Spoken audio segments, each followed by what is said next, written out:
Welcome to new TV Telugu. Nandamuri Balakrishna దర్శకుడు Gopichand Malineni combination లో రాబోతున్న కొత్త చిత్రం పూజా కార్యక్రమాలతో అధికారికంగా ప్రారంభమైంది. వీరసింహారెడ్డి వంటి బ్లాక్ బస్టర్ విజయం తర్వాత వీరిద్దరి కలయికలో వస్తున్న ఈ సినిమా NBK 111 అనే వర్కింగ్ టైటిల్ ఖరారు చేశారు.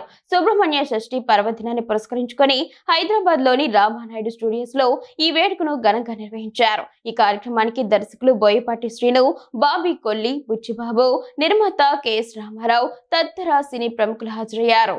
ఈ చిత్రాన్ని భారీ చారిత్రక యాక్షన్ డ్రామాగా రూపొందిస్తున్నారు. ఇందులో బాలకృష్ణ శక్తివంతమైన యోధుడి పాత్రలో కనిపించనున్నారని చిత్ర బృందం తెలిపింది.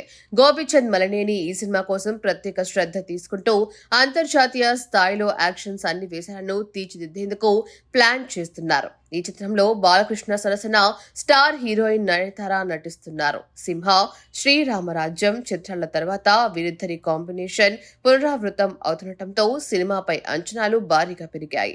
వృద్ధి సినిమాస్ పతాకంపై వెంకట సతీష్ కిలారో ఈ చిత్రాన్ని నిర్మిస్తుండగా SS తమన్ సంగీతం అందిస్తున్నారు. ప్రస్తుతం అఖండ 2 ప్రచార కార్యక్రమాల్లో ఉన్న బాలయ్య డిసెంబర్ 3వ వారం నుంచి NBK 111 రెగ్యులర్ షూటింగ్ లో పాల్గొననున్నారు.